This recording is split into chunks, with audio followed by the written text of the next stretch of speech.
This is Lightning Power Lunch on the Lightning Audio Network with Dave Mishkin and Greg Linnelli. We are back for another show.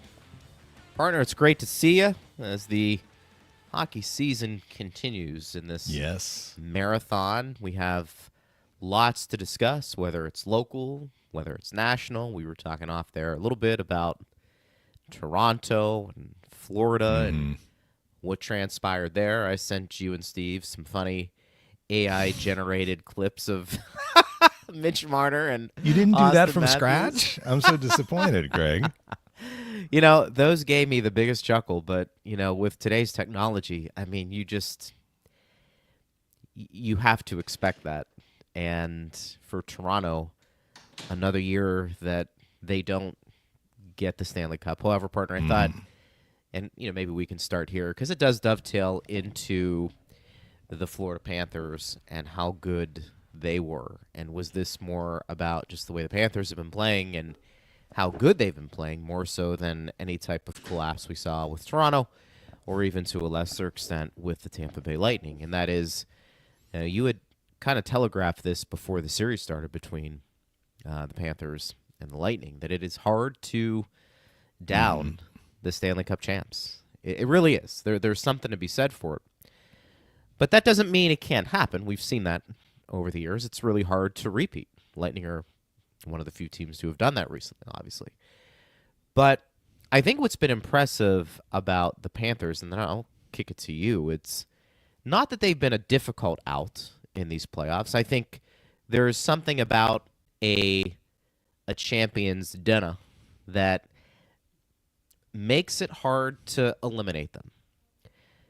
But I think it's the way the Panthers are doing this that is pretty impressive, because it's not a flashy game at this point. I mean, it is being in your face, it is D'ing you up, it is being aggressive, it is going over the line, but it's a hard style to play.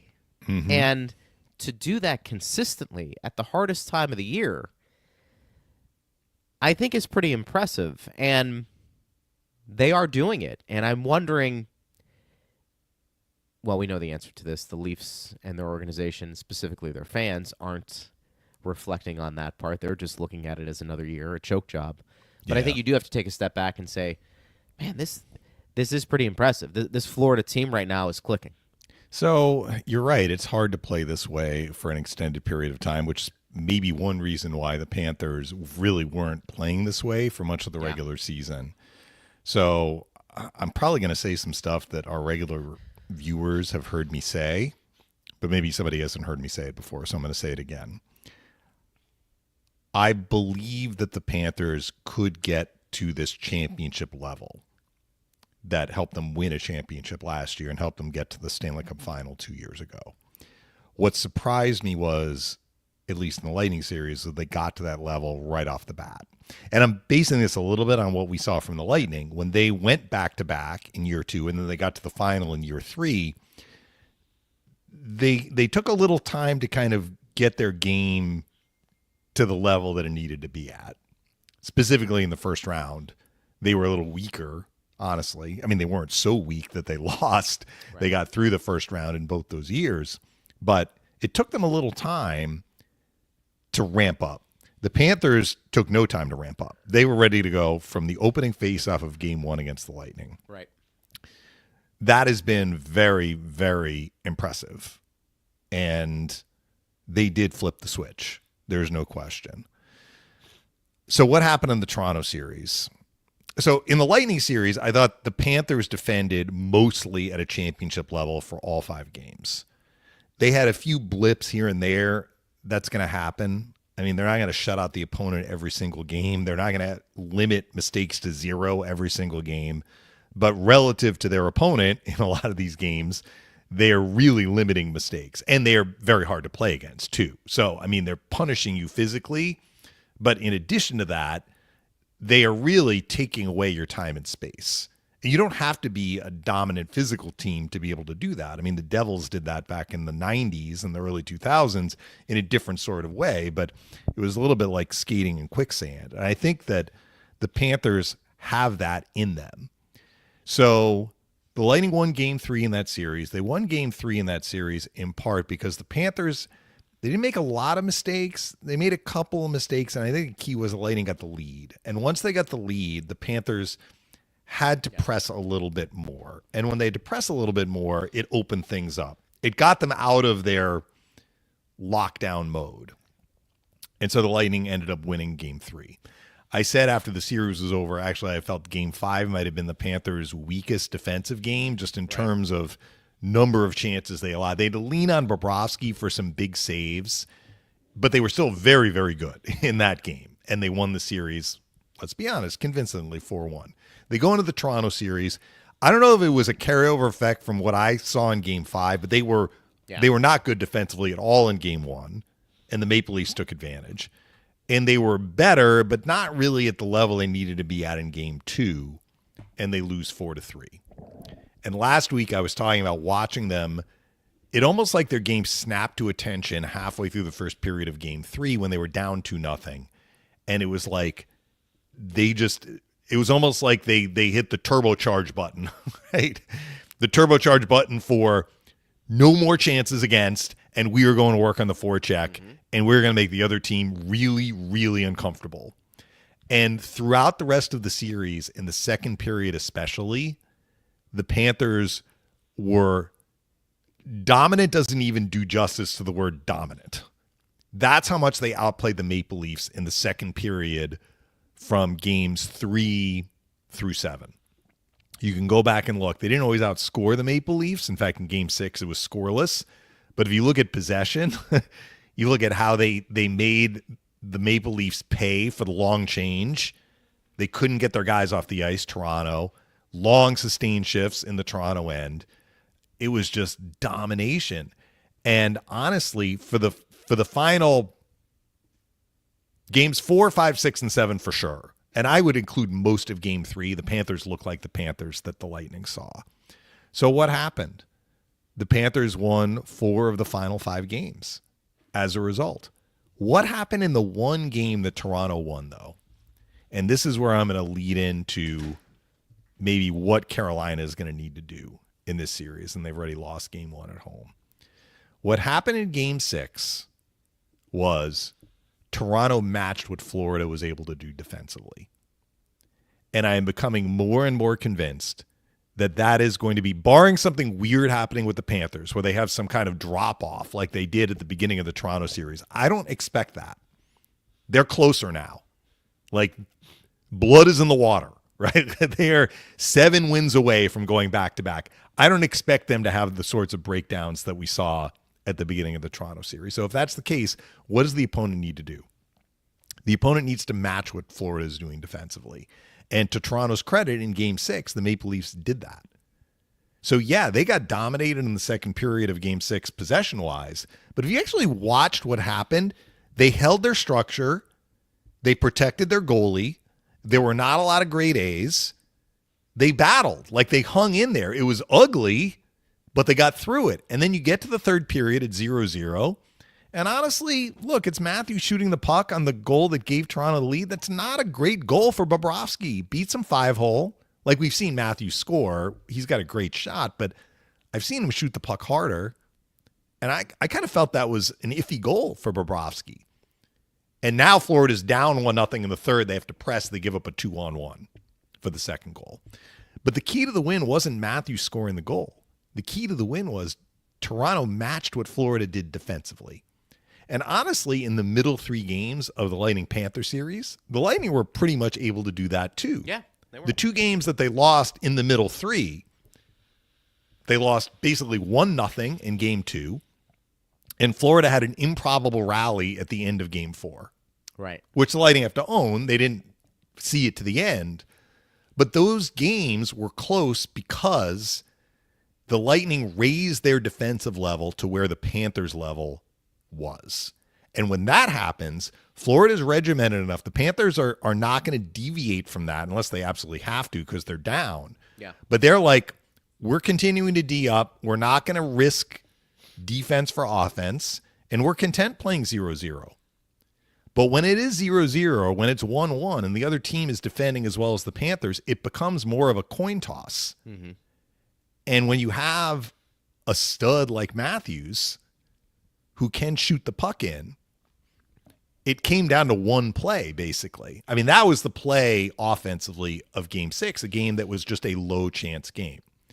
What happened in Games 5 and 7? Well, let's just say Game 7. What was the biggest difference between Game 6 and Game 7 in the Toronto-Florida series?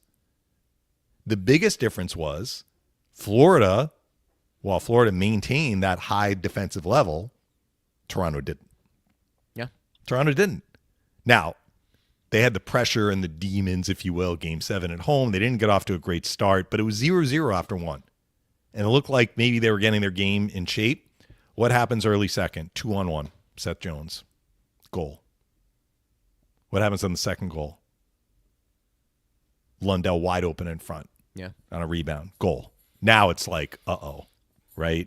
Panic. And it was just panic. And it's like more breakdowns. And the second period was another period in which the Panthers just dominated possession. I think I saw, I'm probably going to get the numbers wrong, Greg. I think attempts in the second period of Game 7 were something like 39-13 Florida. So Florida was doing what they were doing. Toronto had a major problem in the second period through the latter part of that series. But unlike in Game 6, they were not able to match what the Panthers were doing defensively. So, okay, we go into Game 1 of this Florida-Carolina series. I felt this would be like a marker series for Carolina, where they were like, it is on, because we lost 4 close games to these guys 2 years ago. I just saw a stat. The Hurricanes now have gone 0-13 in their last 13 games in the Eastern Conference Final. Like, you got to go all the way back to when they lost to the Penguins in 2009. They got swept in 2009 by the Penguins. They got swept by the Bruins 10 years later, 2019. They got swept by the Panthers 2 years ago, and now they've lost a 13th straight game in the conference final. These are different teams that, I mean, maybe the one 2 years ago is close to this one. But what I saw last night was a Carolina team that gave up chances that they can't give up. The Carolina penalty kill, which was over 90% going into this series through the first 2 rounds, gave up 2 power play goals last night, including the opening goal, where Verhaeghe gets open in front and finishes. Ekblad makes a good shot on the second goal, but what happens on the third goal? 2-on-1 down low. Yep. You cannot give – so it's twofold for the Panthers. Why are the Panthers playing this way? And why are the Panthers having success? They are defending at a championship level. Nobody in the playoffs, and I love how Dallas has played. We can get to the West. Dallas has played a terrific playoff so far. No one has defended like the Panthers. Nobody. It's not even close how well the Panthers have defended if you take out the first 2 games of the Toronto series. So that's one part of it. But the other part is they have been surgical, Greg. Surgical. When you make a mistake, they are making you pay. Yeah.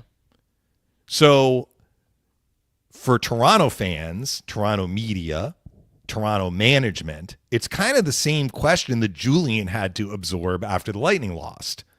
How much of this was due to us? There's some fundamental problem with how our team is constructed. Right. And how much of this is the opponent? Because at points in that series, particularly Game 6, like that was a very impressive performance for Toronto. I think a lot of people didn't feel Toronto could play a game like that. Well, that's the same team that got blown out at home in Games 5 and 7. That is a very sour pill to swallow if you're a Toronto fan who went to one of those games or both of those games. But it's the same team that did really, really well defensively in Game 6. So that's why these things are hard to absorb. And for the people who are, and I'll shut up here in a second and get your comments, fine. But, you know, the fans can chime in too. For the fans who are like, well, the Panthers aren't going anywhere. Yeah, what the Panthers are doing right now is extraordinary. It is extraordinary. I think they're playing better this year than they did last year in the playoffs. Defensively. Is there any guarantee that this is going to continue. They're going to have a different roster next year. It's inevitable. They're going to have different challenges. They're going to have a different mindset. They will be now coming off 3 deep runs. Who knows? Injuries. They've been very fortunate with injuries. Rodriguez got banged up, and I think he missed a game or two, but he's back. He played in the game last night. So it's all kind of coming up roses for Florida, but it's not like they're backing in. Like they are affecting this.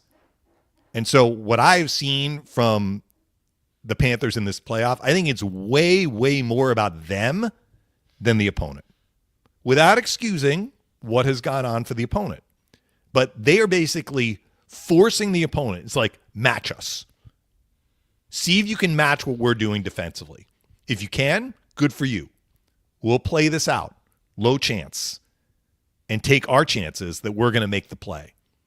But if you can't match us defensively, we are going to scorch you. Yeah. And that's what they did to the Lightning in games 1 and 5. And that's certainly what they did to Toronto in the latter part of their series. So I think, and they did it to Carolina last night. They did, and there's a really extraordinary stat that I'll share with you about Florida's ability to score on the road in these playoffs. I mean, it's an incredible number, and it's one of the reasons why they're so effective.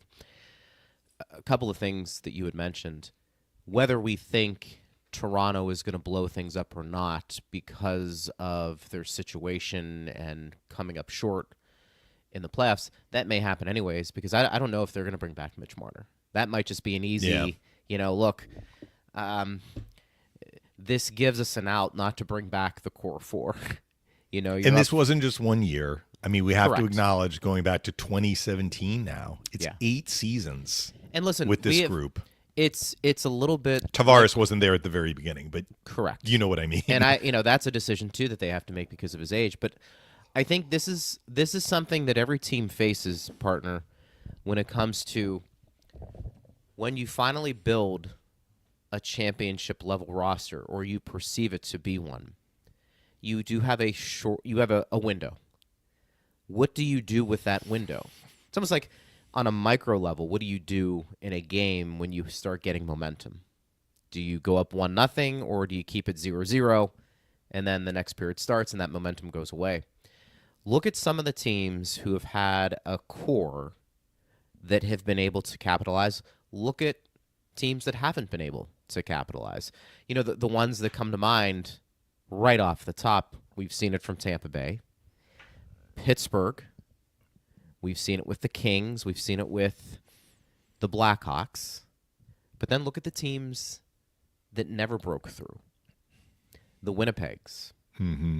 The Rangers to a lesser extent. If you feel like collectively they've had a pretty good team coming out of the East. Dallas, maybe even to a lesser extent, with the different waves of players they've had come through, Sagan, Ben, into the newest group that they have there. And I'll just interject. Yeah. Sometimes it's hard for management and the fan bases for those teams to acknowledge this, but sometimes it's just like, who did you run into? And I think fair. that affected the Lightning in 16 and 18. They had a team that could have, against maybe in a different year, against a different opponent, or the opponent not being in that year, they might have won the Stanley Cup. I agree. But they ran into a Pittsburgh team in 16, and they ran into a Washington team in 18 that was like Stanley Cup-zilla. No doubt. Like they were just... That's fair. They were, and by the time the Lightning saw them, anyway, they kind of got going as well. Correct. I'll say this as well. Like the Panthers are playing right now, it reminds me of how the Lightning looked in 2020 in the bubble. I don't think anyone beats the Lightning in 2020. You may make the argument that nobody beats them in 2021 as well, but they had a tough first round series against Florida. Like that series could have gone the other way. Right. And if they don't win the 5 overtime game in 2020 against Columbus, who knows what happens. But they did win that game. And they were never really in serious jeopardy of being beaten, right? No. And they were able to dictate the terms of most of the games in that playoff run.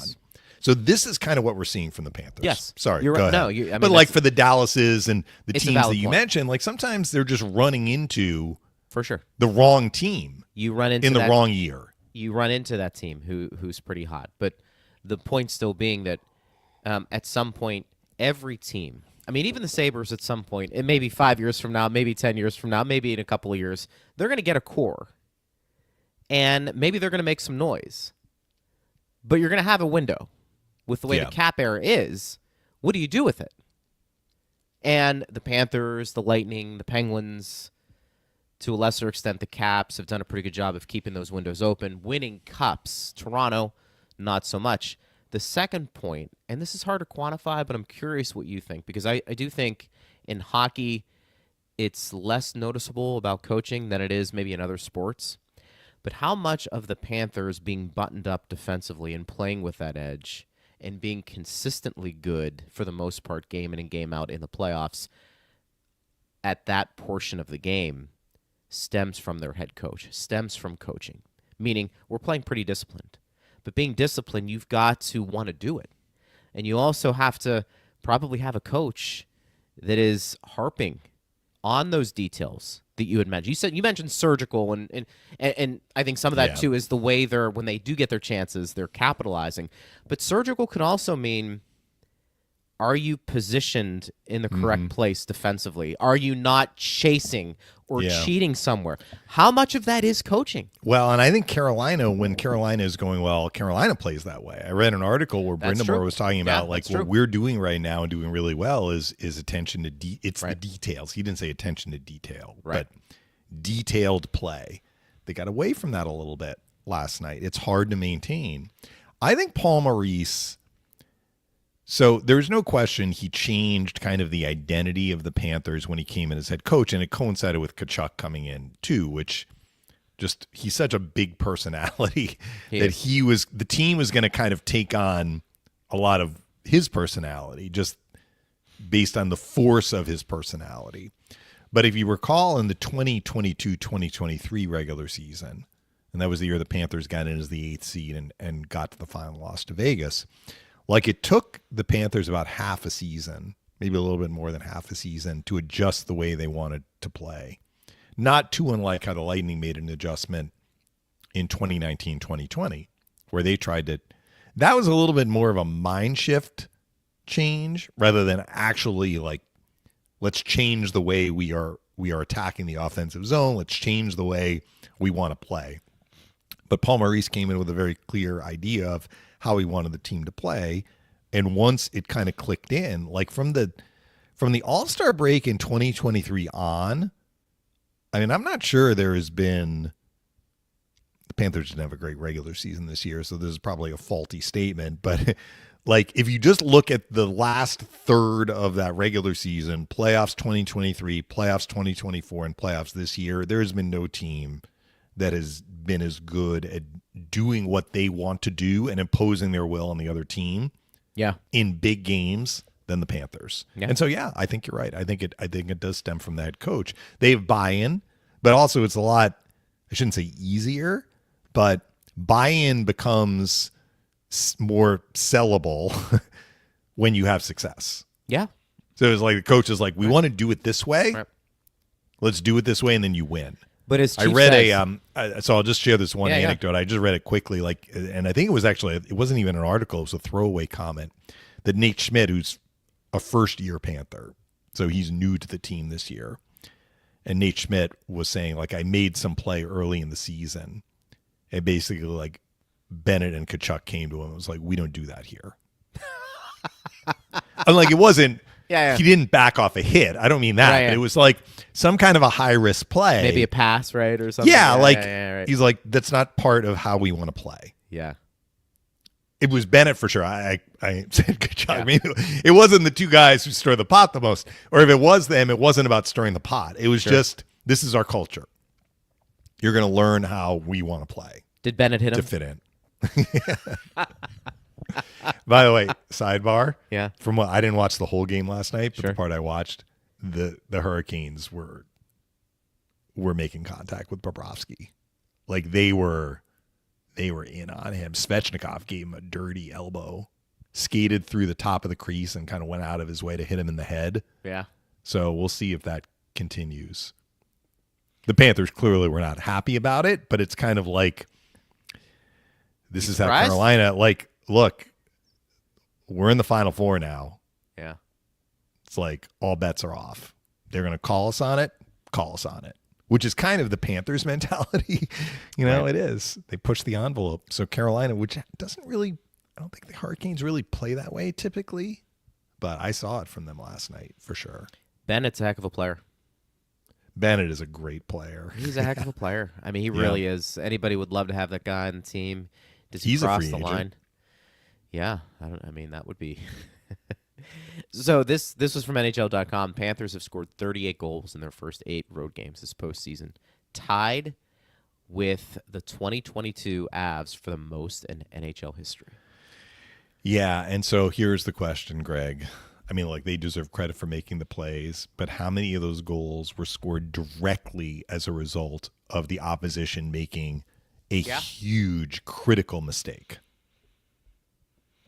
How many of those goals did they have to, like, blood, sweat, and tear their way to scratching out a goal? And how many of these were odd mans, breakaways, rebounds in front? Like, they executed, right? But they had 2 blowout wins at Amalie. They scored in all 4 games against Toronto, even though they lost the first 2. I mean, they lost game 1 5-4 because they had a third period rally. But I mean, they scored 6 goals in games 5 and 7. Yeah. And they scored 5 goals last night. So their power play on the road has been very, very good too, which has helped. Carolina is going to have to get back to their penalty kill excellence. They're clicking.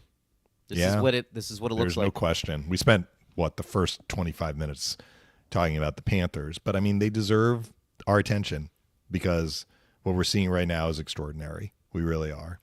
Does it mean they can't be beat? No. Of course not. But what it's going to take, and I think I said this after they beat the Lightning, it's going to take a Herculean performance. It's going to take a champion. It's going to take championship level defense is what it's going to take. Yeah. We'll And get to the other series. You got to get a lead on them. You do. That's Yeah. fair. Easier said than done. We'll get to the other Way series in easier a said second. than done. Couple of texts coming in. Tampa Bay on X says, crazy to see that a Florida team has been to the Eastern Conference Final 8 of the last 10 seasons. Wow. That hits you. That is true. I mean, the Rust Belt, can we call it that? The Rust Belt. Yeah, I don't know what they call it. The Southern teams. Yeah. Look, there's been a lot of success there. Vegas teams. has gone deep, a number of years. Dallas has gone deep a number of years. Florida, Tampa Bay.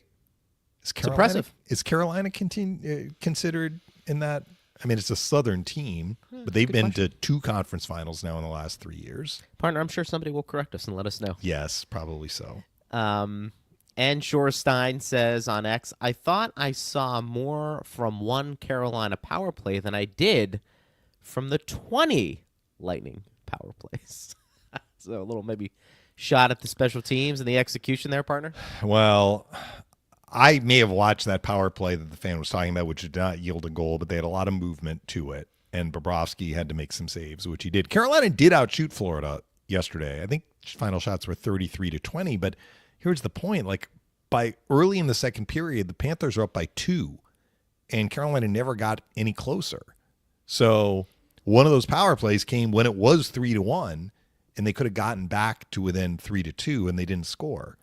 So they did score a power play goal, but it was Garbaggio time when they scored it. I think they made the game 5-2 late in the third.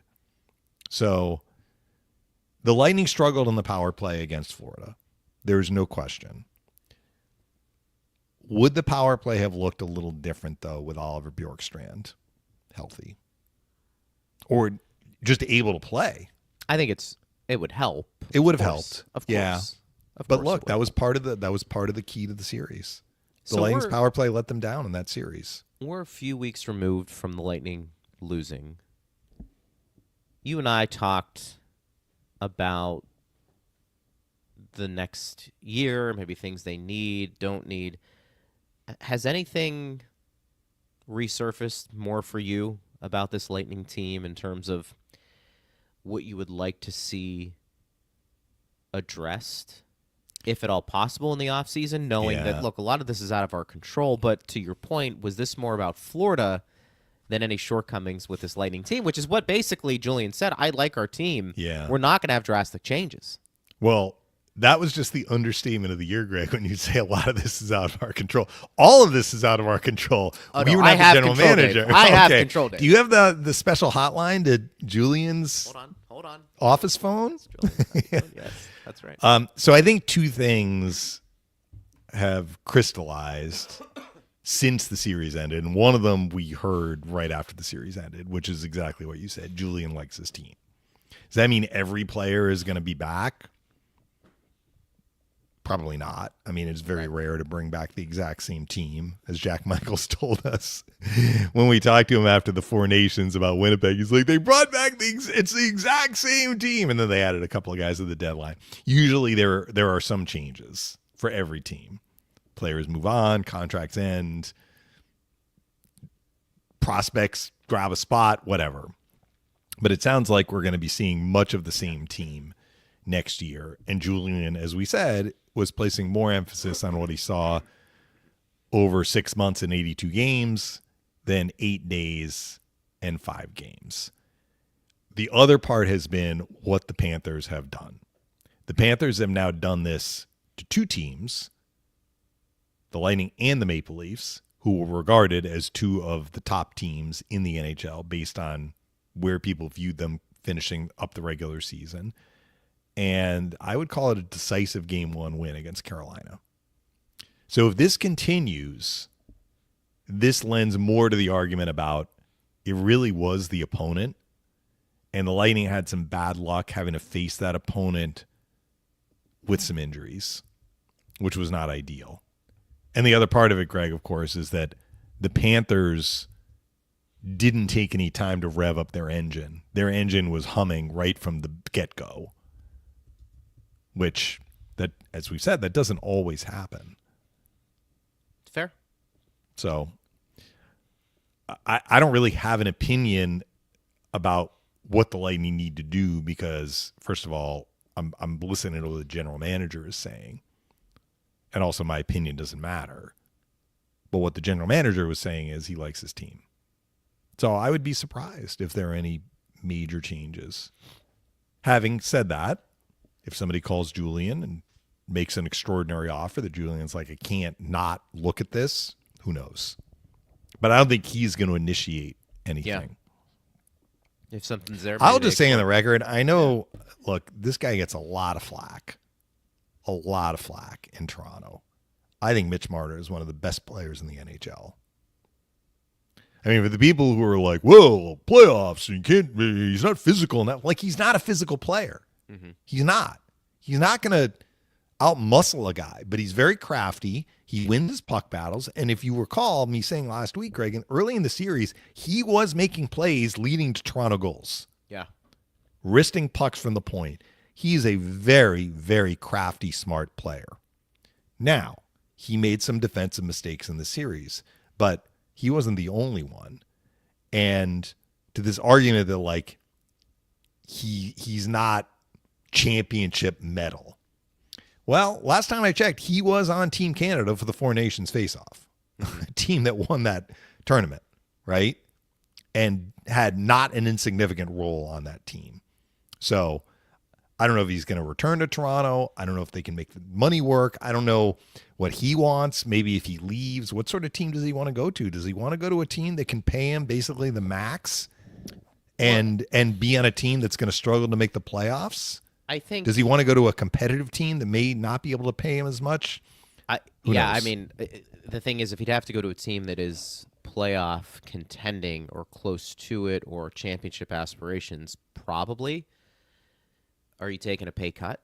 Yeah. But in Toronto, the tax bracket is higher. For You've got sure. the Canadian dollar I factor. think he goes. I think there's a strong chance because of the Dubas connection with Pittsburgh, he can start over, and you play with Crosby for a couple of years, and you see if that, but if you're looking that at transpires. like he's in the, this is going to be he's had a lot of money made already, but this is, depending on term, like this is the next contract. He is going to lay down his roots, and maybe it's in Toronto. I just remember Luke Fox joined us near the end of the Right. regular season, we asked him this question. He's like, it's a coin toss. He's like, a lot of it's going to depend on what happens in the playoffs. Well, through the first round and the first couple of games of the playoffs, it looked really, really good that he would return to Toronto. And now the way it ended, I mean, maybe the wind is blowing in the other direction. But Is it if toxic? you're Mitch Marner, like, what is important to you? Is it important to you to play a couple of years with Crosby and then maybe be on a team that is in the wilderness trying to rebuild it? I don't know. Is it more beneficial to go to Chicago that might have a lot of cap space and play with Bedard? Maybe. And grow with him. But other than Bedard, they have kind of not figured it out. Does it make more sense to go to a team that made improvements recently, thinking like Anaheim and Utah? Those are two teams that come to mind in the West, where they would probably pay him a lot and maybe there's more upside potential. Or does he go to a legitimate, by legitimate I mean been in recent years considered an elite team? We're going to know. Take less. But he's going to be part of a group that has cup aspirations starting next year. He is. If he doesn't re-sign with Toronto, that'll be your first answer. He did not want to go back to that. I mean, just not necessarily everything on the ice, but off the ice too. Brad Marchand, did you see him talk about that? He was talking about he was getting harassed by fans, like invading his personal space, basically. Yeah. Chirping at his family. I mean, it's crazy. That's tough. Yeah, it's crazy. And completely inappropriate. I mean, easy for me to say, but 100%. You wonder too if a guy gets labeled like he has, along with Austin Matthews, specifically, not being able to win the big one. That's a tough thing to overcome because it's a team game. Hockey more than anything. Mm-hmm. I mean, you're impacting the game, 25 minutes maybe, if you're a forward? It's hard to get that label. I don't think that prevents a team who feels like they're Stanley Cup ready signing you. I think it's talent and then everything else. But then again, we do know that there are certain players who have a certain performance in the playoffs that is a lot more impactful than in the regular season. My sense is if I was running a team and Mitch Marner was available, I'm sitting at the table and I'm talking to him. Yeah. You know, but I know he can't win the big one. I don't know if that rings true in hockey as much as it would, let's say it's in baseball. He had a good first-round series against Ottawa, and he was very impactful in the first 3 games of the Florida series. Andrew on Facebook says, I felt like in the 3 straight Cup final seasons, the Bolts did a better job at throwing pucks at the net, getting bodies there, creating chaos. It seems like they haven't done that as well in the ensuing 3 seasons in the playoffs. We'd have to go back and look. Was that Andrew? That was Andrew. I will just say this, Andrew. The famous, and I will say famous quote from John Cooper where he lamented, we are trying to pass the puck into the net, predates the 3 trips to the final. So this has been part of how the Lightning play. They look to make a play. Now, you're right. I can think of plays where they threw pucks at the net and the puck went in. Sergachev did that a few times in 2022. Remember the late goal the Lightning scored in Game 5 against the Rangers in 2022, breaking a 1-1 game. It was very late in the third period. Sergachev just wristed it to the net. It hit off Palat and went in. Sergachev scored a similar sort of goal in Game 1 of the Stanley Cup Final, which the Lightning ended up losing in overtime. But they were down in that game, and I think they were down 3-1. They tied it at 3, and the Sergachev goal got them to 3-2, where he just wristed it to the net. So we can probably look at some goals the Lightning scored that were like that, but I don't know that they have substantially changed the way that they play, where you can say, ooh, in these 3 years, they were a more direct pucks to the net sort of team. And now before, he didn't say before, but I'm saying before and after, they're not. I think that they basically attack the offensive zone the same way. What changed was in the 2 years that they won the Cup, and I think also when they defended really well through much of the 22 playoff run, was they were risk averse. They didn't leave themselves open to opposition chances by getting greedy for offense. That was the cardinal sin and the crucial lesson learned in the loss to Columbus. in 2019. That was the lasting takeaway from that series loss. Not, we just need to direct more pucks to the net. I'll say this, like, I think Julian mentioned this. I believe the Lightning out-attempted the Panthers in the series. I may be wrong about that, but I remember Julian was looking at it and saying, or maybe it was Coop. It was like, we actually are out-attempting them. Now, some of that was when the Panthers got the big leads in games 1 and 5. They kind of sat back. But, I mean, the Lightning were having a lot of their shots blocked. And they were missing the net a lot. That's why their shot on goal total was low in a lot of the games. Yeah. It wasn't that they weren't trying to shoot. It's that the vast majority, and I'll use that word vast, the vast majority of their attempts didn't get through to Bobrovsky. Or if they got through and missed the net. That is not consistent with what Andrew was saying.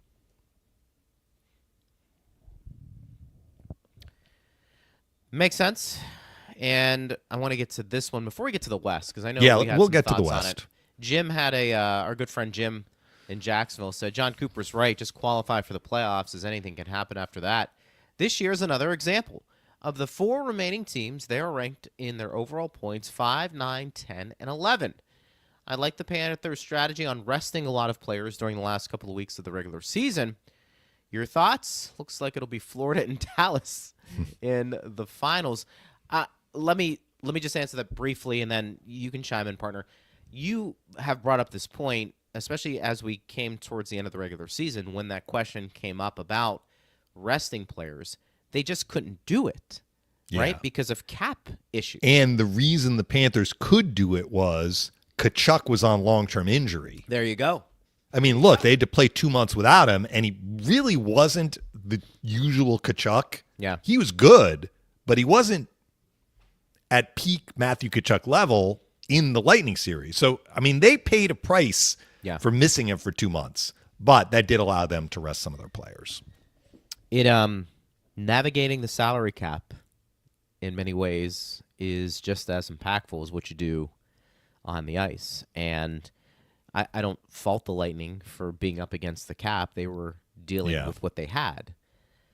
But if every team could rest a couple of players towards the end of the year heading into the playoffs, they probably would. But the NHL and the way things are structured with your cap, that's just sometimes not possible. Had the Lightning not acquired Bjorkstrand and Gord, and they just kept the same lineup without any deadline deals, they could have rested some players. They had saved enough cap money to do that. But do you think that would have been? Do you think that would have been a deal breaker?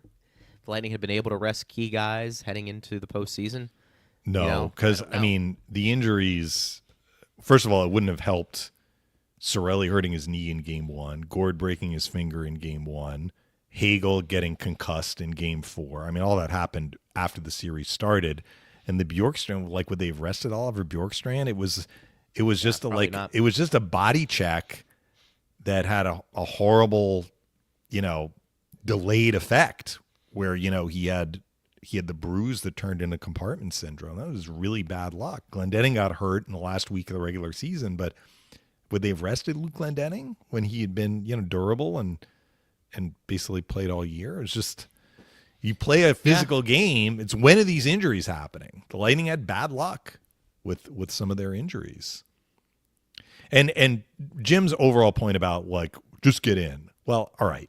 The Panthers are in a unique situation because they are champions, and I don't think they pressed on the gas during the regular season. They pressed on the gas enough to get in, but don't be fooled by their standings position. I don't even know which one they were in the list of 4. Yes, some top teams went out, but I will tell you what, Colorado and Winnipeg especially in round 2, I felt Winnipeg could have won that series against Dallas. I mean, that was a very, very close series, and it was a well-played series by both teams. And Colorado could have beaten Dallas in the first round. Now, Dallas was one of these top teams, so Dallas advanced, but only one of those 3 teams was going to get to the Western Conference Final. The Vegas was a little surprising to me, and maybe this is a good segue to the West. I got to give Edmonton props. The Oilers have started to defend. They won the deciding Game 5 1-0 in overtime. and Stuart Skinner had a shutout. I think he had a shutout in game 4 too. So after hemorrhaging goals, abysmal penalty kill against the Kings, and they just outscored their problems and rallied to win, 6 straight games? Not a sustainable formula. Not. I can guarantee this. If the Oilers play the Panthers in the Stanley Cup final, and the Oilers are losing by 2 goals going into the third period in games one right after the other, they are not going to be rallying as good as they are offensively. They were able to do it against the Kings. Tip your cap. I didn't feel that was necessarily sustainable. Yeah. They've gotten their defensive game more in order, at least at the end of the Vegas series. I still feel like they need to show me. Skinner had a bad start to the playoffs. How is he going to do in this Dallas series? I like Dallas's game. Dallas seems to be... So Dallas played the sort of patient game that you want to see in a close, low-scoring playoff game, and they did that in a number of these games against Winnipeg. So did Winnipeg. I thought that was a very compelling, well-played series where both goalies, all the flack Hellebuck got in the first round, like he played pretty well in that Dallas series. He really did. Yeah. And it just came down to a play here and there. Dallas just made an extra play in a lot of the games that the Stars won. Hellebuck had 2 shutouts in that series, game 2 and game 5. And Ottinger was really good in the series too. So I thought those were 2 teams that were evenly matched, both prioritized defending, as you would expect, because they're both good defensive teams. Winnipeg shook off poor defensive play in the first round, but Winnipeg still struggled on the penalty kill. Yeah. How did Dallas win the series? Power play goal. Because Scheifele, which is another story, Sure. Took that. I mean, it wasn't a bad penalty, prevented a potential breakaway. So he kind of had to take the penalty, but kind of the story for the Jets, right? Like we talked about, their penalty killing was the one part of their game in an outstanding regular season that was just so-so. Well, it wasn't terrible, but it wasn't as good as their other metrics. And when push came to shove in the series, they couldn't get the key penalties killed in some of the games that they lost. So if you were to ask me, Jim is like, it's going to be Dallas and Florida. I don't know if it's going to be Dallas and Florida. Dallas right now, I think, has played a more level game than Edmonton has. Edmonton is a little bit all over the map. Mm-hmm. But if Edmonton can defend like the Oilers did at the end of their Vegas series, yeah, they could win. They also want to run it back, right? And that's a big motivation. I think you have 2 motivated teams here. Oilers want to get back to the final. Yeah. And the Stars, who lost to Edmonton last year with home ice, want to turn the tables. I think you'd give the edge with Dallas and net. The Oilers, maybe because of performance at times, because of circumstances and injuries, they've used both goaltenders. They've had some good results doing that. Yeah. I think Draisaitl, McDavid, we talk about pressure. I mean, they're not 21 anymore. Right. They want to break through, to your point. So I think I tend to agree with you. I know the Oilers' power play hasn't been as impactful as they would like it to be. That certainly may be a factor in this series. If that gets going, that can help take some of the pressure off a little bit if they have some lapses game in and game out defensively. But I think I like Dallas's team. I think... And they're getting healthier, too. They are. It's like Robertson's back. Heiskanen is not just back. Like the first game back, I missed game 5, but I watched a lot of game 4 and game 6. Heiskanen looked different in game 6 than he did in game 4. Like Heiskanen was starting to look more like Heiskanen. It's like same thing with Tkachuk. Like it's really in some ways more impressive because Heiskanen, I think, got back to Heiskanen level by a couple of games after being out since January. Yeah. This Thomas Harley, who scored the winning goal in overtime, Dallas has really done well drafting. Well, that's the thing. They've kept this window open with Ben and Sagan, who are now basically role players. I mean, right? They've opened a whole new window. Yeah, that's what I mean. You got Ottinger, you got Robertson, you've got Heiskanen, you got Heiskanen and Harley are 2 cornerstone defensemen. Yeah. That are just at the very beginning of their NHL careers. I know they've been in the league a few years. Then they locked up Rantanen long term. Wyatt Johnston's a really exciting young player. Like they have some really high end players, and they are also well coached and know how to defend. They're positioned to make an impact for several years. We'll see if that plays out that way. FKA 322 says, we know when a team has success that other teams start playing or start trying to copy them.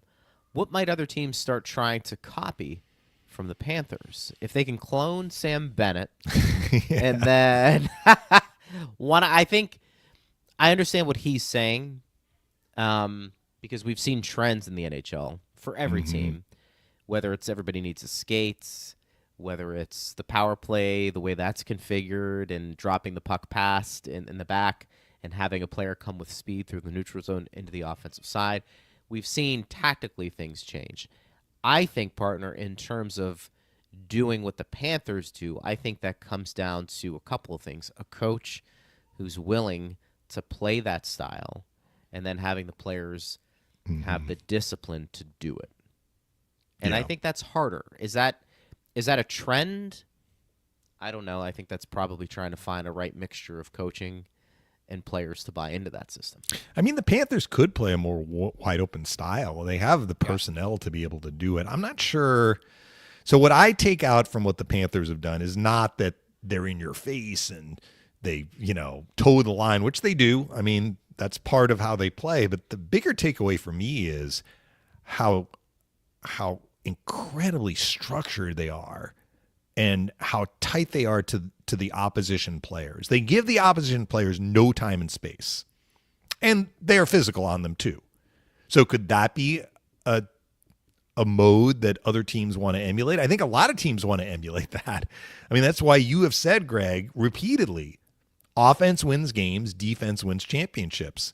I think teams understand they need to be able to defend to win in the playoffs. It's rare to win playoff games 7-6, right? So I think teams want to do that. But to your point, there are only so many Kachucks out there. Well, there are two, right? Right now. And they aren't identical, but, the Sam Bennetts of the world are hard to find. Barkov is a one-of-a-kind type of player. He's one of the best players in the NHL. Right. And even among the best players in the NHL, a lot of other top players are not like Barkov. That who can win face-offs, power play, penalty kill, Selke trophy, strong, smart, can shoot, can facilitate. These guys don't grow on trees, so they have him. So it's really more about the style of play maybe. And I think the takeaway is more about limiting chances. It's just that the Panthers have been able to, in this playoff year, limit chances at a much higher degree than many of the other teams. I think the question for the Lightning a bit, we talk about making changes and copycat leagues, and I don't think you're going to see anything drastically different, although why would we say that when Julien Brisebois every year makes you say, wow, I didn't know he could do that, is that on the margins with players who are moving on, can you replace them with players who are even more difficult to play against? Mm-hmm.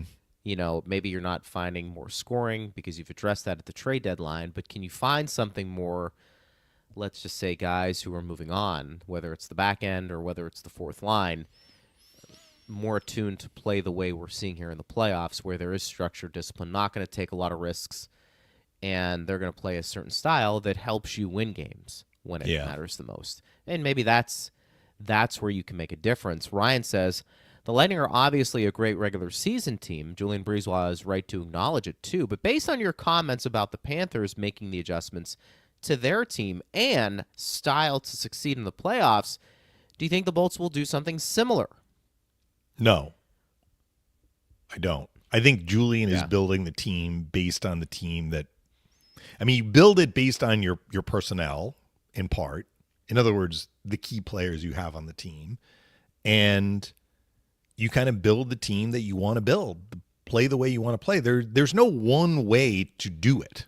Yeah. There's a reason why the 2016 Pittsburgh Penguins won the Stanley Cup, because they played a style and they played it very, very, very well. That was a way different style than what we saw from the 2014 LA Kings or the 2012 LA Kings or this version of the Panthers. It's more about, are you playing at a very, very high level? I think it does go across the board, though, that you have to be able to defend. And what do we see from the Lightning this year? We saw a good defensive team. Mm-hmm. One of the top defensive teams in the NHL. We did. Does that change in the playoffs? Well, the Lightning had 2 bad defensive games of the 5. 3, they did. I think 3 of the games, they actually matched the Panthers. You can make the argument. I'm going to make this argument. You can make the argument, even though they had 2 bad losses, lopsided defeats, game 1, game 5, the Lightning I'm talking about. I would advance the argument that the Lightning actually defended better against the Panthers than Toronto did. Toronto benefited in games 1 and 2 from the Panthers not defending well, and I'm going to give Toronto credit. Maybe they forced some of that when the Panthers made a mistake. The Leafs were able to score, but I mean, game 1, they gave up 4 goals. Game 2, they gave up 3 goals. And then we saw what happened the rest of the way. They had one, to me, A-plus defensive performance, Toronto, game 6. Yeah. The Lightning had 3 pretty good defensive games against the Panthers. So, like, when we hear that question, it's kind of hard to just accept that because they had mistakes in games 1 and 5. But they showed that they were capable of doing it, just not at the level that the Panthers did it throughout the series. And the other part of the equation that I talked about with the Panthers was when the Lightning made a mistake, when the Leafs make a mistake, like the Panthers are just like, we're making you pay. Yeah. Bill due. Invoice. Goal against. And that's a credit to how they were playing right now. Lastly, Sean says, imagine what could have been if the Lightning got the game 1 and 2 performances from the Panthers that the Leafs got. Separately, where do you think Marner lands?